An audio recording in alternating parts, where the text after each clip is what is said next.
Hi, Dr. B, and welcome to the GI Health Summit. Thank you so much for being here. I'm so excited to talk to you. Thanks, Chef AJ. It's a pleasure to be here, and I'm happy to talk about all things gut health, all things fiber, and hopefully provide a great educational resource for your listeners. I am sure you will, because I've heard you speak many times, and it's so inspiring because you are more passionate about fiber than anybody else I know. You are the New York Times best-selling author of a wonderful book called Fiber Fuel. So can you explain what is fiber? Why is it so important? Walk us through that, and please take as much time as you need. I am obsessed with fiber. I feel like fiber is the missing piece in the American diet. We're constantly asking the question, where am I going to get my protein from? And it's so misguided because even vegans get 70% more protein than their body actually needs. And yet almost 100% of us are deficient on fiber. I mean, literally 97% of Americans are getting an inadequate amount of fiber. So I think it's an important thing for us to touch on because this is perhaps our most prevalent deficiency, and something that definitely needs to be addressed in the interest of human health. So what is fiber? Fiber is a part of the plant. You will find it exclusively in plants. You won't find fiber outside of plants. And fiber comes in many different forms. Fiber is actually technically a carbohydrate. And it comes in many different forms. It's biochemically complex, to the point that I was a chemistry major in college. And when I look at the chemical structure of fiber, I get completely lost. I don't even know where to begin with that. Because of this, we don't even have a real estimate for how many different types of fiber exist in nature. We honestly don't even know. And so in the interest of keeping it simple and understandable, we have decided to break fiber into two main types.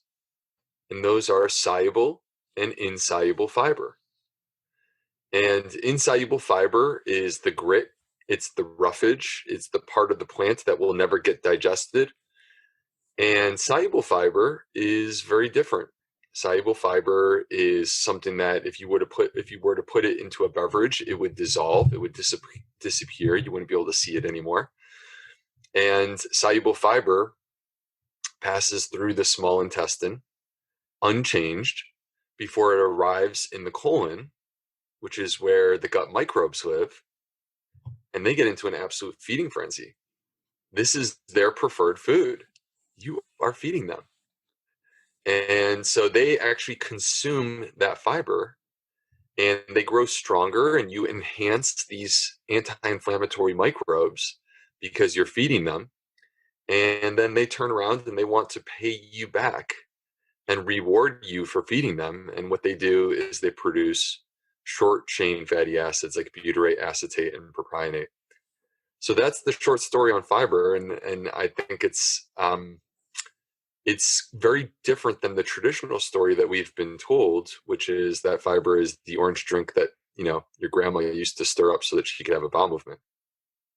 That's amazing. I just finished interviewing a nephrologist, and he had mentioned even when it comes to kidney disease, the more fiber, the less incidence of kidney disease. So I can only imagine how good it is for GI diseases. Why is it so important? Because a lot of times people are given diets that are low in fiber when they have GI disease, or imagine people on the keto diet.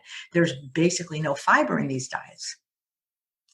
Yeah, it's an unfortunate thing. It's kind of interesting, first of all, to mention, you mentioned the kidney disease. And, I started off the interview by saying, we're all asking, where are we going to get our protein from? And 70%, the average vegan gets 70% more protein than what their body actually needs. And believe it or not, that can have harmful consequences on the kidneys. Excessive protein consumption has harmful consequences on the kidneys. And so people who are omnivores and they're seeking out more and more protein and taking protein powders can hurt their kidneys. We're way overdoing it on the protein. And then here we are, the other side of the story, which is the fiber. And we're just not getting nearly enough of it. And the fiber is key because this is the preferred food of our microbes. they want to eat this fiber. When they eat it, they will thrive, they will multiply and grow. And, all plants contain fiber. Each plant has its own unique types of fiber. Not all fiber is the same. We can't just simply count the grams of fiber in our diet and call it a day. And this is really an important point, which is that each plant will have its own unique types of fiber that will feed unique types of microbes. So let me give you a quick example. I like black beans. So when I eat black beans, there are certain microbes that live inside of me that are very specific to black beans. They love black beans. They thrive when I eat black beans. So anytime I have a meal that includes black beans, those microbes are growing and becoming stronger. And that I'm enhancing them so that they're more capable of doing their job within my gut. If I take black beans out of my diet, if I decide to go bean free for whatever reason, those same microbes that thrive when I eat black beans are no longer being fed. They're starving. And as a result, they are growing weaker and weaker. And eventually they come to the point where they are no longer capable of doing the job that we need them to do in the interest of human health. And at some point, they will actually go extinct. So the point is that every single plant will support different types of microbes. We want as many different varieties of microbes as possible. Diversity of these microbes is really a measure of health within the gut. And if you want a diversity of microbes, you have to eat a diversity of plants. This is why fiber is so critically important, because when we eat a wide diversity of plants, a wide variety, then we are feeding all of these different types of microbes. They all get to eat, they all get to thrive, they all get to grow. But when we pick and choose, particularly when we do categorical restrictions or eliminations, when we take foods out of our diet, we're taking food away from the microbes that thrive on those foods. And that can actually cause harm to our microbiome in the process. How wide of a variety do we need? There was a study that was done, Chef AJ, called the American Gut Project. And the American Gut Project is probably the most well-positioned study to take a look at the connection between our diet, lifestyle, and the health of our microbiome. They have more than 10,000 people participating in this study. And when they performed their analysis, they found that there was a clear-cut number one most powerful predictor of a healthy gut microbiome. And that was the diversity of plants in the diet.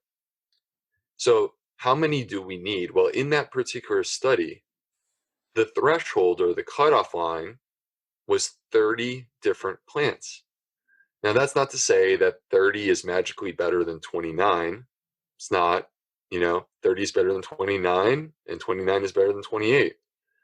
But the point is that we should be shooting on a weekly basis to have at least 30 different plants in our diet, and ideally even more than that. I would push for 40 or 50, to be honest with you. Oh boy, it sounds like a full-time job getting that many in. Well, that's interesting. It does seem intimidating at first glance, and I totally would understand and get that. But, I think that the key is this. Our food system is not going to do this for us.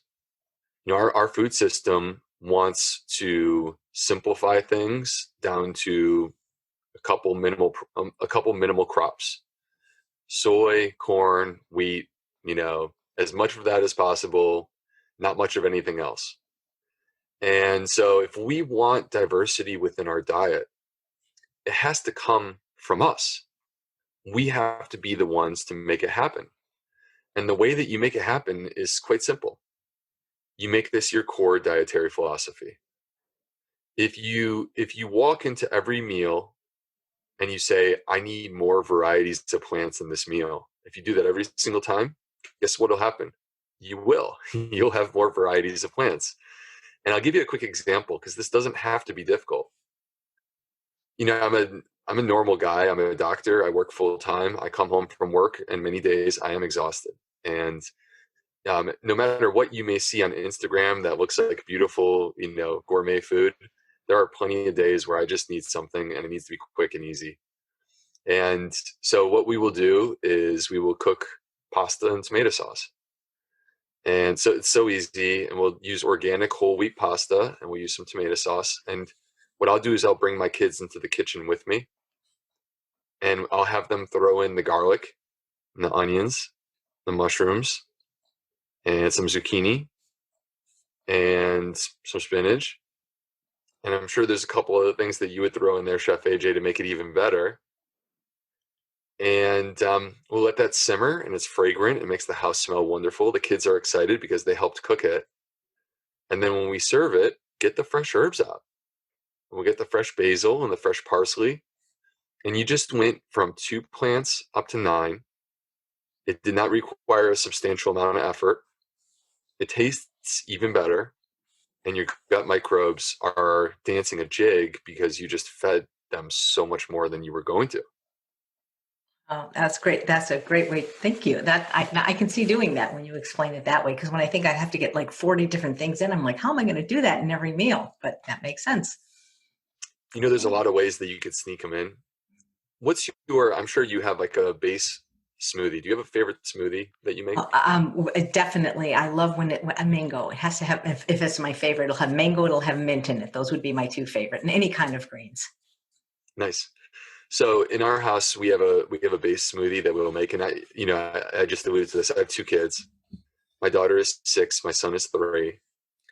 And what we'll do is we make a smoothie with banana and some greens and broccoli sprouts, blueberries, flax, and chia, and some hemp seeds usually.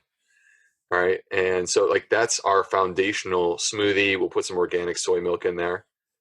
And then when we serve it, you serve it in a bowl, and you can put some toppings on top. So like if you like coconut shavings or walnuts, or get out all the berries, raspberries, blueberries, blackberries, strawberries. And when you do it like this, it could be Monday morning of a new week, and you make this smoothie bowl, and you might already have 12 different plants. It's like, it's Monday morning. You've only had 1 meal, and you're already halfway there. Well, when you say it that way, actually seems very doable. Yeah. Yeah. No, So I feel like smoothies and soups and oatmeal are great ways to do it. I think one of the ways I do it, I love making a huge chopped salad. And now that I think of it, there's probably 15 different vegetables in that alone. Oh my gosh, that sounds amazing. Yeah, and that's the beautiful thing about salads. Like when I go to the salad bar, for me, it's very simple. Is it a plant? Okay. If it is, it's going in. And so I always get at least some of every single plant, and it's just a question of how much. Right. You mentioned there's different types of fiber. How much of each of them do we need, and where's the best place to find them? That's such a good question. So it's really hard for us to answer and say how many different like how much of each different type of fiber that you need. When we talk about including different plants in the diet, people often reach out to me and say, "So what qualifies as including a plant?" And the answer is, just don't cut yourself short when it comes to this. There's no specific amount. It's impossible for me to say. But if you took, for example, if you put the fresh basil on your pasta, you could rip a half of a leaf and put it on there and say, "Oh, I have an extra plant point. I have an extra plant in there because of the basil." You barely put it in there. Just put a little bit more in there. Make sure that you're getting enough.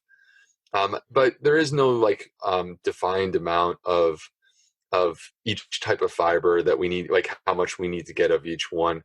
I think to me, the most important thing is the diversity, getting as many different varieties of plants.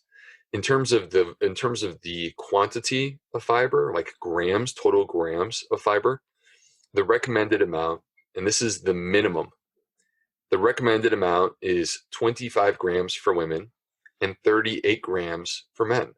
That is the minimum recommended amount. 97% of Americans are not hitting the minimum recommended numbers.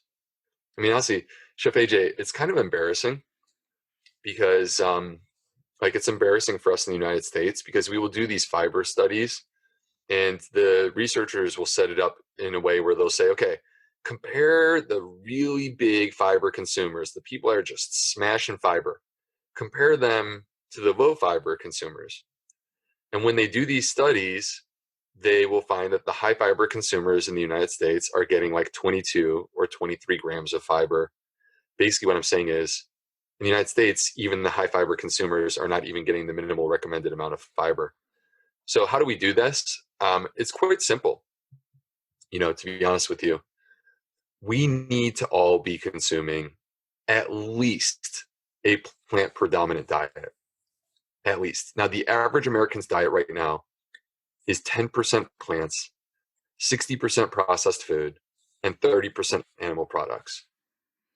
That 30% animal products, the average American is eating more than their own body weight in animal products and meat on a yearly basis. Okay, so we are clearly overdoing it. So I don't think it's asking too much to say, let's get rid of the processed food, replace it with plants. Okay, we're already up to 70% plant-based. Let's cut our animal product consumption at least in half. Cut it in half. Okay, you still get to have your animal products if that's what you want, but now we're 85% plant-based. And you trust me, you are going to feel so much better when you are 85% plant-based. You're going to want to keep going, and I think you're going to want to go to 100%. I'm serious. That is mind-blowing that 97% of Americans don't get enough fiber. It makes me think of Dr. Dennis Burkitt, the fiber man, who said, America is a constipated nation. If you pass small stools, you need large hospitals. Why is constipation such a problem? Constipation is epidemic in the United States. By the way, I love Dennis Burkitt, and thank you for including that. Constipation is epidemic in the United States. I see it multiple times a day in my clinic. And I think that part of the issue is the absence of fiber from our diet. But I also think that part of the issue is damage to the microbiome in the way that we live in the United States. Sort of on all levels, we have made changes to our lifestyle that are unhealthy when it comes to the effect that it has on our gut microbes. That includes our diet, which is devoid of fiber. But that, and frankly, excessive when it comes to processed foods and animal products. But that also includes our lifestyle. Very fast paced. We don't even take time to sit down and eat a meal or to talk to a real human being.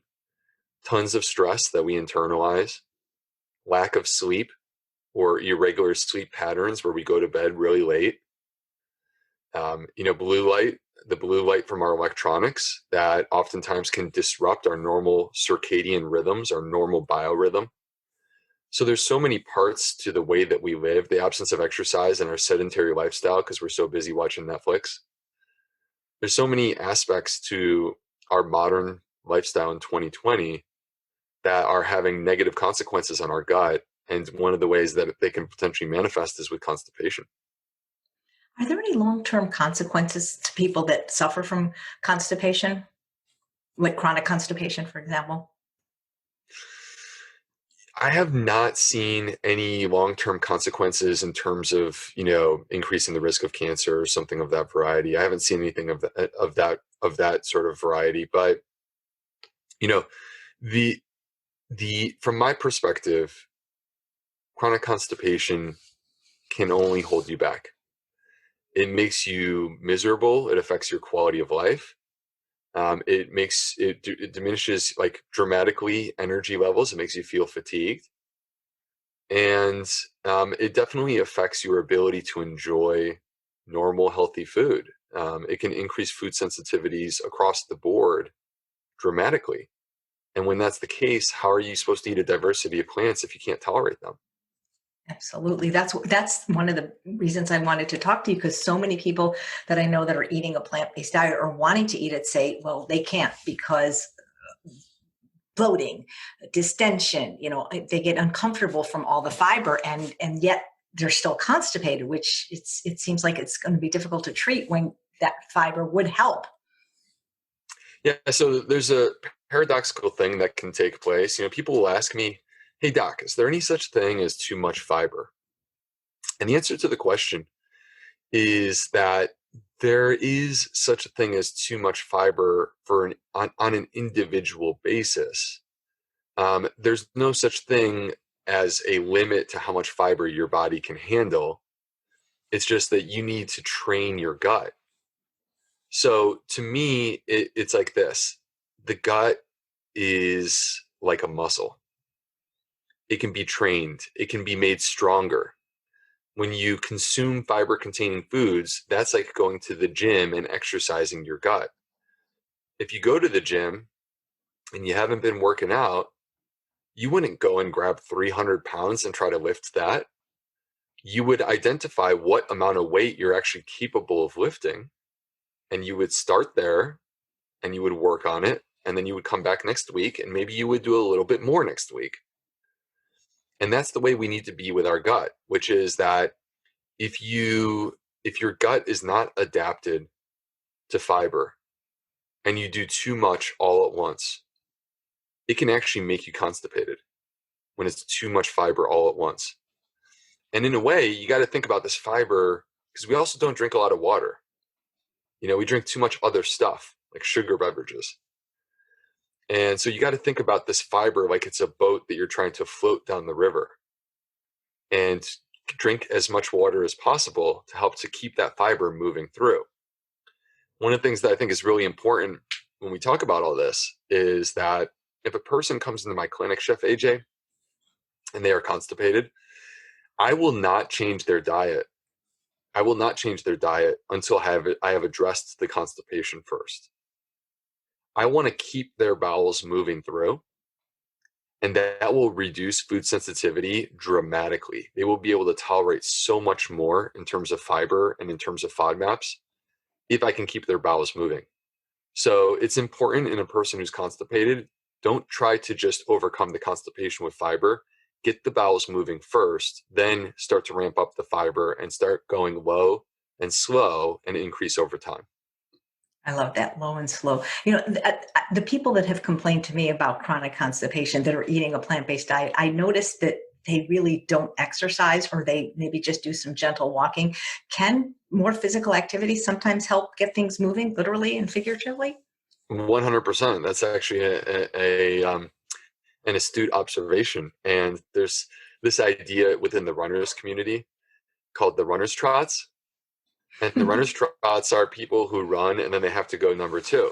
They have to go and have a bowel movement. And it's very well established that movement stimulates motility within the intestine, which leads to, when you have more motility, it leads to bowel movements.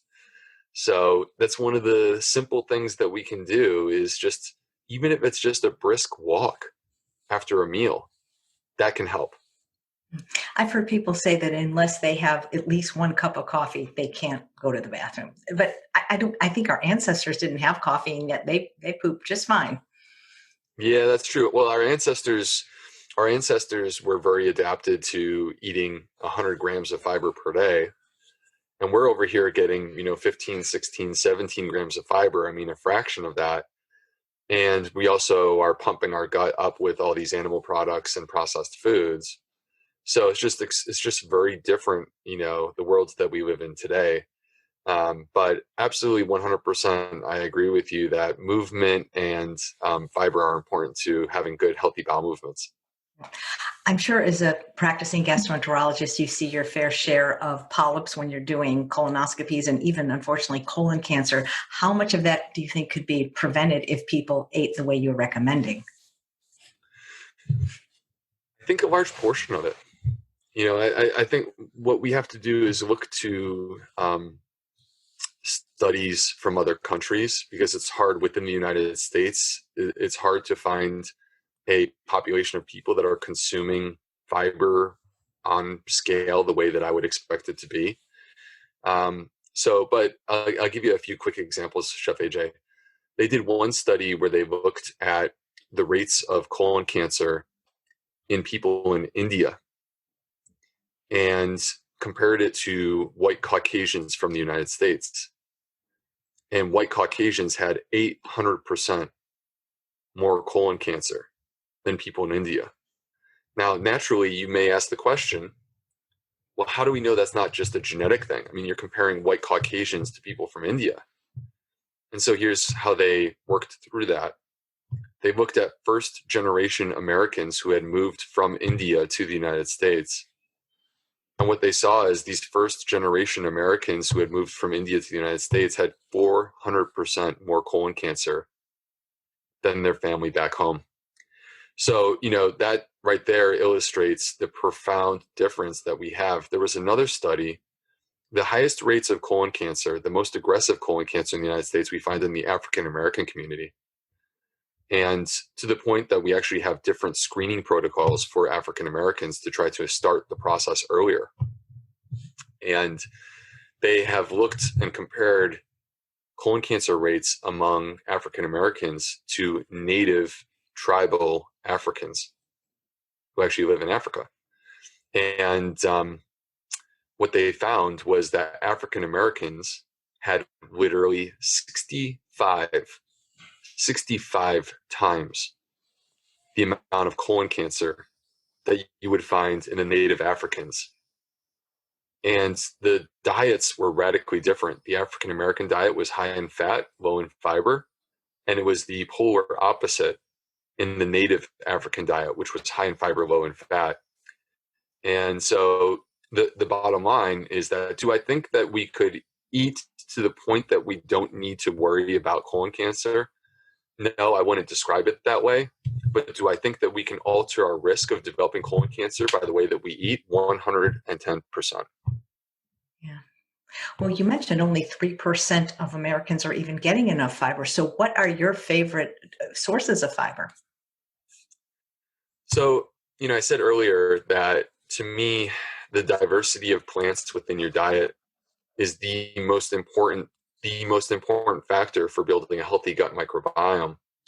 And so I don't want to overemphasize specific plants, but I would say it this way. This is the way that I feel about it. These plants, they are our friends. They want to heal us. They want to help us. And we want as many different friends as possible. But let's just be realistic. We're not going to spend an equal amount of time with all of our friends. And so it's okay to acknowledge that you have best friends. Those are the ones that you spend the most time with. So for me, I have a group of best friends, and I created an acronym to remember these best friends that you'll find in my book, F goals. F stands for fruit and fermented. G stands for greens and whole grains. O stands for omega-3 super seeds like flax, chia, hemp. A stands for aromatics like onions, garlic, shallots. L stands for legumes, which I really believe are foundational foods for the microbiome along with whole grains. And then S, I kind of went a little bit bonkers with S, and I had a lot to say, so I went with 3. Shrooms, which, by the way, technically are not plants, but we are going to make them honorary plants for this purpose, and they do have fiber. Seaweed, which really we should call sea vegetable. And then finally, and perhaps my favorite, sulforaphane, which is the phytochemical that you will find in broccoli sprouts. Nice. I noticed that in your acronym, there were no animal products and processed food, which people don't realize have zero fiber. Oil has 0 fiber, even if it comes from a plant. Animal products have 0 fiber as well. And, you bring up a great point. I don't encourage animal product consumption on any level. I think it would be preferable for all of us to move towards a 100% whole food plant-based diet. And there was a study that was done in 2014 where they gave people 5 days of either a 100% whole food plant-based diet or a 100% animal product diet with meat, dairy, and eggs. They did this for just 5 days, and they checked their microbiome every single day. And here's what happened on 5 days of 100% animal products with no plants. Number 1, the microbiome changed within 24 hours. Number 2, they saw the emergence of bacteria that produce what are called sulfides. These bacteria are associated with the development of inflammatory bowel disease, bacteria like Bilophila wadsworthia. So in just 5 days, you already are laying the foundation for inflammatory bowel disease. Number three, they saw bacteria that produce things called secondary bile salts. When we eat animal products, our liver starts producing bile. Bile helps us to absorb the fat in our diet. And these secondary bile salts are the result of our microbes transforming the bile, and they're dangerous. Secondary bile salts have been directly implicated in the development of colorectal cancer, which is why it's no surprise that red meat has also been implicated in the development of colorectal cancer. And finally, what they saw, which I don't know, I feel like there's already enough that's disturbing, but maybe this is the most disturbing. In 5 days on a 100% animal product diet, they noticed that the gut had bacterial resistance. And they asked the question, why? Why would you have bacterial resistance, antibiotic resistance?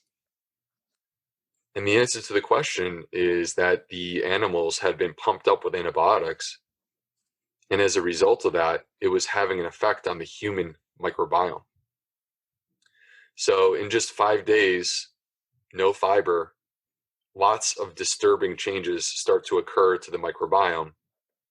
And this is, I mean, to be honest with you, Chef AJ, this study, which came out in 2014 for me, I was already in the process of moving towards a plant-based diet. But this study for me, when I saw this, I was like, okay, there is no place for animal products when it comes to gut health. I love that. That should be a t-shirt or at least a coffee mug. Definitely, Thank you absolutely. for saying, maybe I actually will have one made for you. I really love that. Thank you.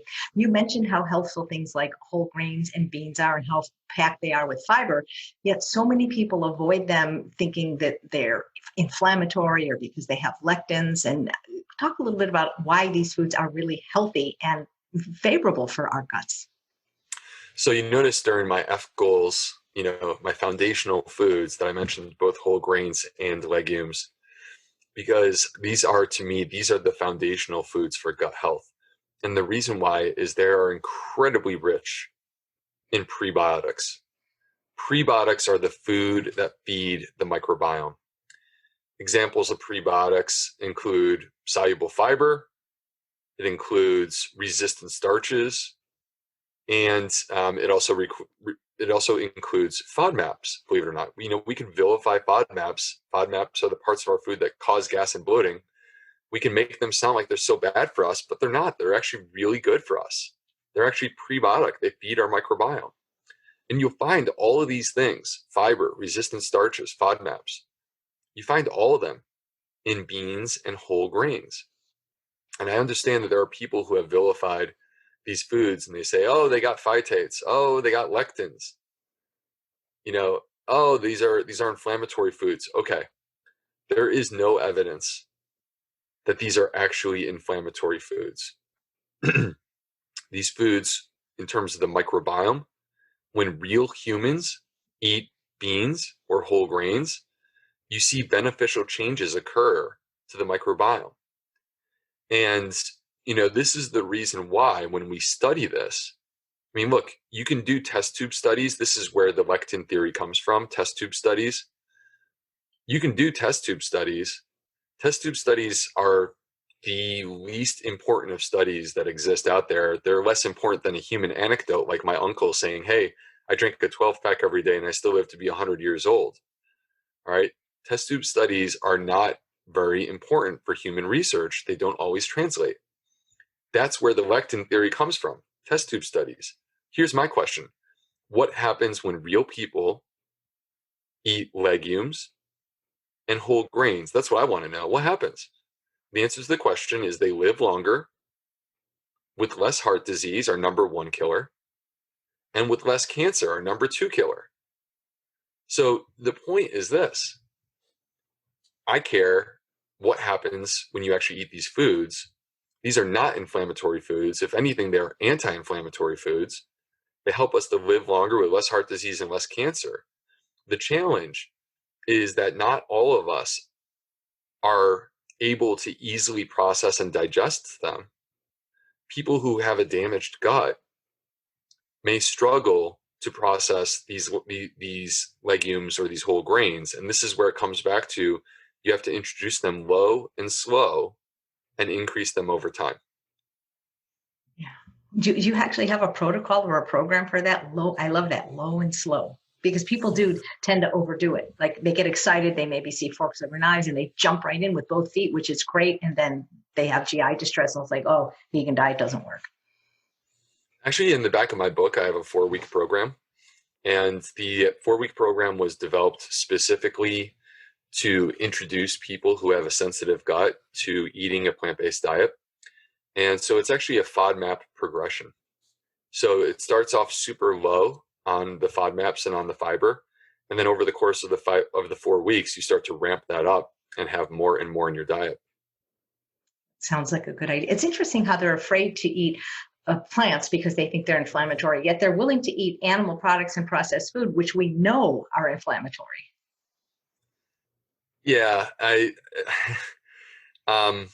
think that so there is no robust evidence to suggest that we live longer with the consumption of animal products. If anything, the evidence is very, very clear and consistent that it actually shortens our life expectancy.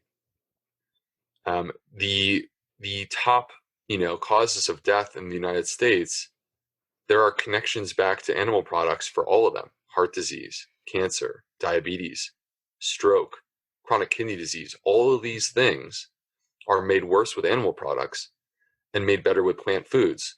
How can we rationalize the consumption of animal products on scale the way that we currently do? I think it's very simple. There are people who like to eat that food, and that bias motivates them to try to find any sort of explanation for something that will justify their ability to continue to eat those foods. Why can't we just call it what it is? They're not good for you. If you like doing it, so be it. Just say that. It's interesting, Dr. B. I'm 60, and I remember growing up all through at least high school. There was maybe one kid in a class that had an allergy, like that they couldn't have chocolate or something like that. But now it seems like almost everybody has either food allergies, sensitivities, or some kind of intolerance. Why do you think that is? And how can we help these people that say, well, I can't eat these foods because of, my sensitivities or intolerance? So food sensitivities are certainly increasingly common. We see them in people that have damage to their gut. From my perspective, you have food sensitivity because of damage to your gut microbiome. And what that means is that there is a threshold for those food sensitivities that you can consume without having gas, pain, diarrhea, constipation. There is an amount that you are capable of consuming. Now, that amount may be less than the typical amount that you would eat in a normal sitting at a meal. So you may need to reduce down the amount that you're eating on an individual basis so that you don't trigger those symptoms. But that's very different than, say, a food allergy, where a food allergy is actually your immune system getting activated to the food and attacking you. And when you have a food allergy, even a minimal amount will still activate the immune system. But, thankfully, most of the issues that we have in our society are not food allergies, they're food sensitivities. And what that means is we just need to retrain the gut to deal with these foods by introducing them low and slow and increasing them over time. So how did the damaged microbiome come to be in most people? And what can we do to repair it if we already have a microbiome that has been damaged? So, I think that if you look back over the changes, and we've already alluded to this a little bit during the show, if you look back at the way that life has changed in the past 100 years, those changes have not been beneficial to our gut. And so what I mean by that is the emergence of processed foods that didn't exist 100 years ago. Now we have, now that is the majority of our calories in the United States. There are 10,000 chemicals in our food supply. We have no clue what they do to our body or to our microbiome. The excessive consumption of animal products. We did not eat that way 100 years ago. And here we are, and the average American is eating more than their body weight in meat. They continue to do that. They've been doing that for 30 years. The lack of sleep, the lack of exercise, the stress of society All of these things can have negative consequences when it comes to the gut. So when we want to unravel that, when we want to get that fixed, the process from my perspective is, okay, diet first. A plant-based diet with maximum diversity is the path, the ultimate path to optimizing your gut. But in addition to that, we need to look at these other things. We need to make sure that we're getting a good night's rest, going to sleep at a reasonable time, not using our electronics late in the evening, moving our body, getting our exercise, making time for self-care, for meditation. If you have some sort of trauma or stressor in your life, that's something that needs to be addressed, has to be dealt with. So all of these things are relevant and important to the health of our gut microbiome, and that's how we ultimately get it back on track. Great. So one of the most important things I wanted to ask you is that I know people that are not only vegan, but following what I think you would consider as a very, very healthy, whole food, plant-based diet, yet they still have gut issues. For example, IBS, SIBO, and often they go to their GI doctor who is not plant-based, and they're told, oh, well, you got to cut back on the fiber, and maybe you should be eating animal products. How do we help these people? So I think the key is if one of these people comes into my clinic, the first visit, I'm not going to immediately make dietary changes. What I'm first going to do is I'm going to ask the question, what are we treating? Because I have to know what we're treating before I start trying to create plans for what we're going to do to treat it. And a big thing for me is to make sure that there's no constipation. So, because if there is, I want to fix that. And if I fix that, those patients will almost all see the restoration of normal function to their gut in terms of their ability to tolerate these foods. So if there's constipation, it has to be dealt with. People that have gas and bloating, you could have a bowel movement every day and still be constipated. These are the people who, poop 70% of the bowel movement, but they don't completely empty, they don't completely evacuate. And so they back up 30%. And if you take that 30% and it starts compounding day after day, it creates some serious issues. There's also people who have diarrhea, and the issue is constipation. It's severe constipation, and it's called overflow diarrhea, where you have a column of stool and the solid stuff backs up. The liquid sneaks through the cracks and the crevices, and it comes down to your bottom as liquid, and then it comes out as liquid. And that problem is overflow diarrhea caused by severe constipation, and the solution is paradoxically to make them poop. Give them something to make them poop. So to me, it's very important to get people into a good rhythm. I oftentimes do also want to make sure that I'm not missing something else. I want to make sure that there's no celiac disease, no Crohn's disease or ulcerative colitis, no microscopic colitis. So I want to take these other medical conditions off the table. And for me, many times doing endoscopy allows me to answer those questions so that I can be very confident that I know what we're treating. But, going forward with these patients, I think it's important to turn over stones to examine, okay, what could be holding us back? And in many cases, what I often discover is that after, 4 or 5 visits, getting to know my patients, and by the way, this is not everyone, but this is actually a very large percentage of people who suffer with digestive issues. Many of these patients I will discover have suffered with disordered eating patterns or have a history of trauma and abuse. And when that is the case, when I discover that, then we turn our attention to also developing a plan to address those specific things. When there is a history of disordered eating underneath or trauma and abuse, those affect your gut in a very powerful way. And it will make it very hard for you to heal your gut. You can do everything right. You could do diet, you could do exercise, you could sleep, you could follow all of Dr. B's rules and still be suffering with an unhealthy gut. And the reason why is because you're being held back by this subconscious thing that is manifesting itself with the function of your digestion. Yeah, that's fascinating. The symptom that people seem to complain about the most isn't even necessarily the most serious, but it causes so much discomfort and it's also visually unattractive is bloating and distension. And this is even people that don't maybe have SIBO and IBS. How can we help those people? Because especially women, people don't like to look pregnant, especially when they're not. In my clinic, Chef AJ, the vast majority of people who have gas and bloating are actually suffering with constipation. The vast majority. And it can be tricky. Again, it goes back to, you could have a bowel movement every day and still be constipated. You could have diarrhea and it's actually constipation. And it could easily get mistaken for SIBO when in fact it's constipation and you need to get the bowels moving. And if you treat a patient who has constipation with an antibiotic, you're not going to make them any better. You might actually make them worse. So it's important, again, to know what you're treating first. And when it comes to gas and bloating, there is a role for working with a dietitian and potentially using a low FODMAP diet. All right. But when I say low FODMAP, it's very important for people to understand that most doctors, when they give a patient a low FODMAP diet, here's what they do. They hand them a piece of paper and it says, here are the high FODMAP foods. Avoid these. And that's it. That's all they do. Well, that's not the low FODMAP diet. That's not the way that this was ever meant to be done. It was never meant to be an elimination diet. And when people do that, they actually make their microbiome less healthy. We know that diversity of plants is the key to a healthy microbiome. When we restrict our diet, we're actually making ourselves less healthy.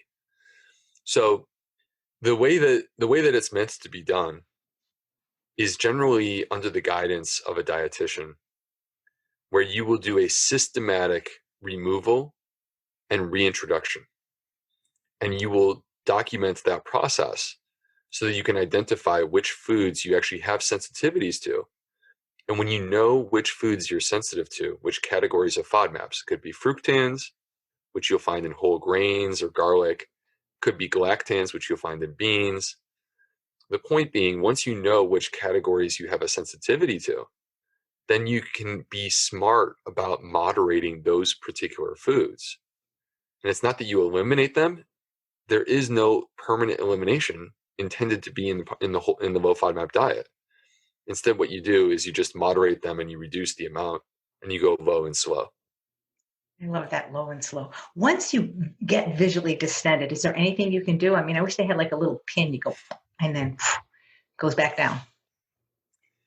Well, so in many cases, in my patients, what we can do is you may need to jumpstart the bowels. I mean, if you are a person who suffers with constipation, in many of my cases, and again, like, certainly I'm not giving medical advice right now to the people who are listening at home. This is something that you should discuss with your doctor. But for my patients, I will have them drink a bottle of magnesium citrate. And that will give them a couple of good bowel movements. And just getting a couple of good bowel movements gets them back into that rhythm. And then you just need to keep yourself in that rhythm. And it's a matter of what you choose to do to keep yourself in that rhythm and treat the constipation, whether that be some magnesium that you take before bedtime, whether that be the fiber in your diet and the fiber, maybe perhaps a fiber supplement, or even things like we were talking before the show about dried kiwi and how that may be beneficial for constipation. Yeah, absolutely. That's one of the tips I picked up on this summit from Nancy Jaffe, a registered dietitian at UCLA, but she said it must have the skin on it. And I will say, I'm going to send you some, Dr. B, because it's actually quite delicious. So you mentioned fiber supplements. So is there a role for supplements in GI health? Okay. So if you listen to the supplement industry, they would lead you to believe that the most important thing is supplements. It's not. You can't take a C- gut and turn it into an A+ by taking a supplement. It's not possible. Diet and lifestyle have to lead the charge at the end of the day. So it's critically important that we address diet and lifestyle. But that being said, I do believe that there is a place for limited supplementation to give us a boost beyond what we're capable of doing with diet and lifestyle. Specifically, what I like are prebiotic fiber supplements, prebiotic. So I'm talking about acacia powder or wheat dextrin or partially hydrolyzed guar gum. These things can be done in small amounts on a daily basis, and they can contribute to the health of your microbiome. They can help with food sensitivity. They can actually reduce gas, believe it or not, and they can help contribute to bowel regularity. So I think that there is a place for prebiotic fiber supplements. I will tell you right now, like, to just briefly dispel many of the myths that are out there, there is not a single study on bone broth, except for one that suggested that it could hurt you. There's not a single study on collagen with regard to the gut microbiome. And the studies that do exist with collagen were funded by the supplement industry and frankly not very powerful or impressive. So many of the things that people are doing for, digestive health, I can't see how a legitimate doctor can recommend these things. They have no science to back it up. If they're talking about those things and not talking about fiber, you should question what the legitimacy of the doctor that's making those recommendations. Wow. Thank you. Oh, so what are some of the things that we can do to optimize our gut health? I think it really starts with this core concept at every meal: diversity of plants. Diversity of plants. That's where we begin. And I want you to also make sure that you're not sabotaging your own gut health. So what I mean by that is, let's not be excessively consuming the things that cause injury to our microbiome, like saturated fat, which you would find in animal products and even in coconut oil. So be careful with saturated fat, ideally as little, ideally none, honestly. Let's not go excessive on the oils. We know that oil has negative consequences for the health of our microbiome, specifically the omega-6 polyunsaturated fatty acids that you'll find in vegetable oils. Let's avoid processed foods that have chemicals and additives. Let's be careful with alcohol. And finally, when it comes to medicine, I wouldn't say that there's no role for medicine. There's definitely a role for medicine. Medicine can do pretty amazing and powerful things for us. But medicine shouldn't be the only thing that we're doing. Medicine should be the thing that we do when diet and lifestyle don't take care of it for us. And so when it comes to medicine, things like antibiotics, you should ask your doctor whether or not it's necessary to take the antibiotic. You should ask your doctor what happens if you don't take the antibiotic. And the same is true with other medicines. Because the bottom line is that all of those things can affect our gut, in some cases in a very, very powerful way. And if it's not necessary, why would you do that? Is it different with children? Because somebody had asked me to ask you. They have a child that is constipated. Do we treat children differently when they have these GI issues? Let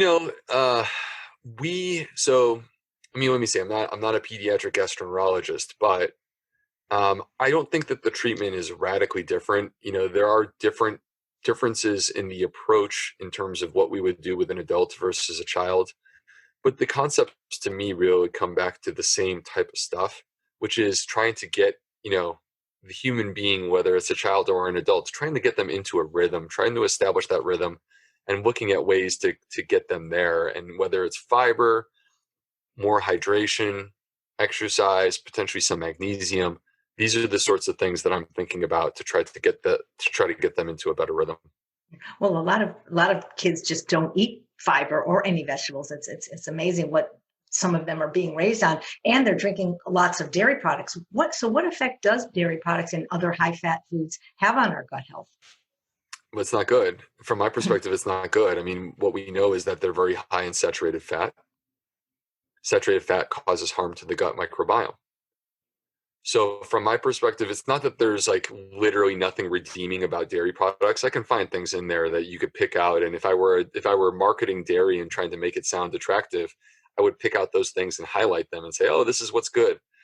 Okay, but you need to look at the totality of the food. What happens when real people consume these foods? And I don't see people living longer with less heart disease and less cancer because they're drinking dairy.